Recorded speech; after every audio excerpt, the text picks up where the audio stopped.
Thank you for watching this video on the admission process to Abbott Northwestern Hospital. The following information is provided to make your experience during your admission to Abbott Northwestern Hospital just as smooth as possible.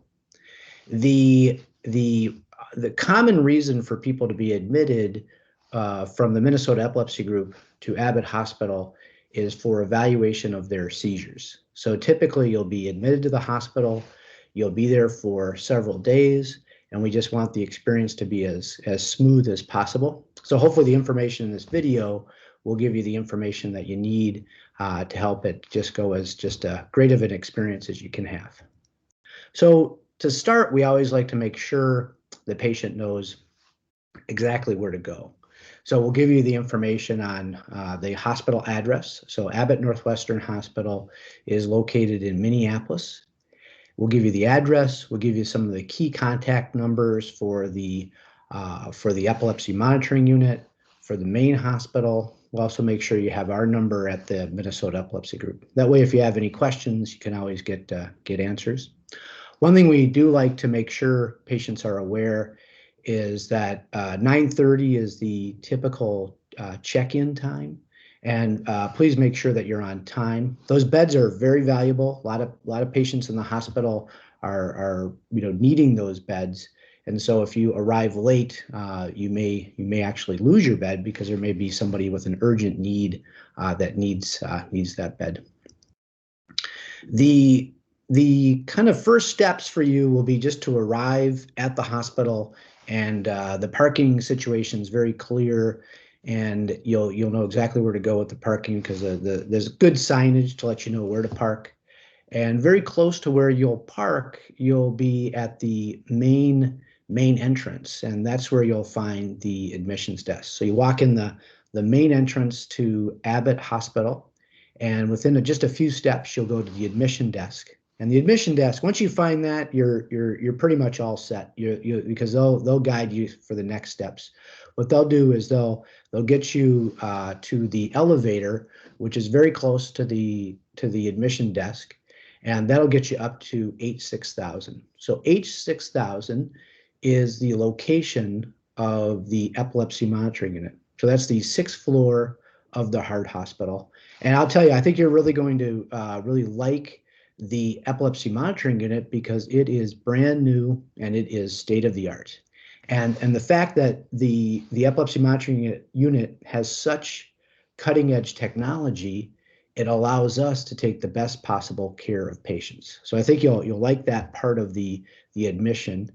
Another part of your admission is to meet the team. So I want to show this slide where you can see kind of an extensive number of staff members that may be part of your team. And I want to send the message that this is a very comprehensive evaluation.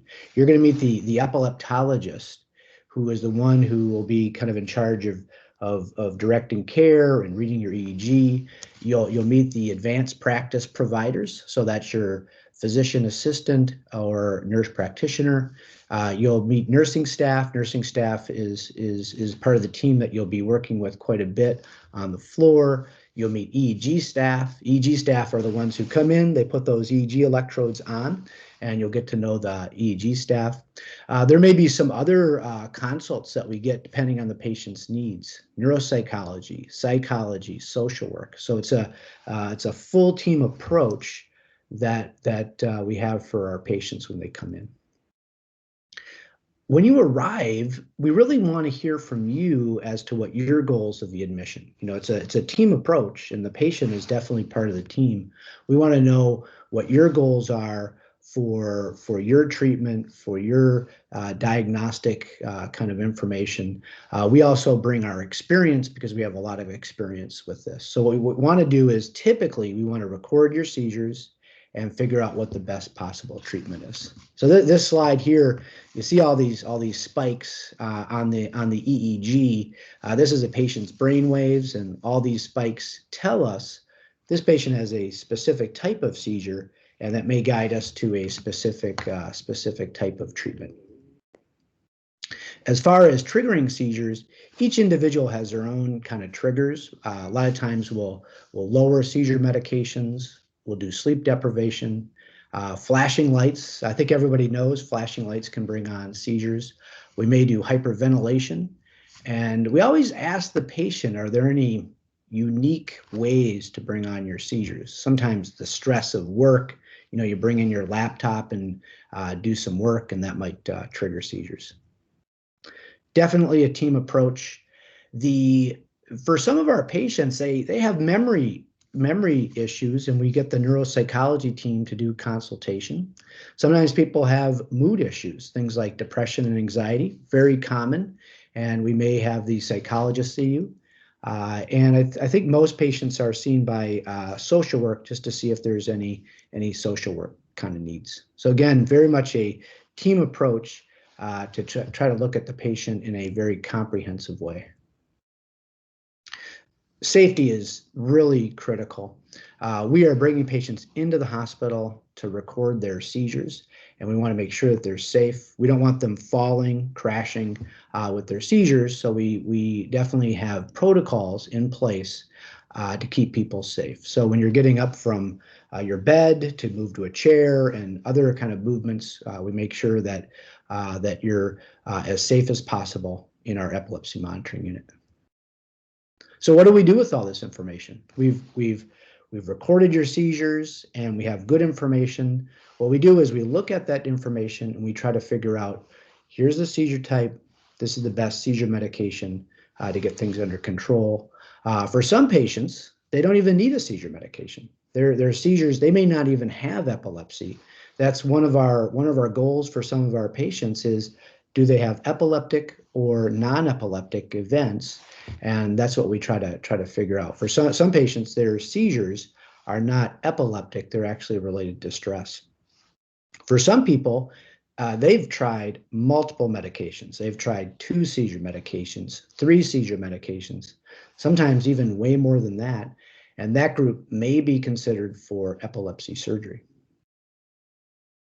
So the length of stay, so the end of this evaluation, I think, is really an important part of the whole admission process, because we want to make sure that we kind of tie it all together. So let's say you've been in the hospital for about 5 days or so. Oh, I always like to say we like to let people know that the admission is usually multiple days, and 5 days is a typical time frame. But again, we tailor it to the patient. Sometimes they're discharged after 3 days. Sometimes it's even a little bit longer than 5 days, but certainly not much longer than 5 days. And at the end, we try to tie it all together. What are the findings during the hospital stay? What are the treatment options going out? And what is the follow-up? Really important that the patient really understands what the plan is. And so thank you for watching this video. As I say, you'll be provided this information in a packet, so you'll have it all in hand. So this video is kind of an introduction to what happens in the hospital, but you'll have a very organized packet, so you know exactly what to do. And also, you can always check out our website if you have further questions. And like I say, you can call us if you have questions as well. Thank you again for watching.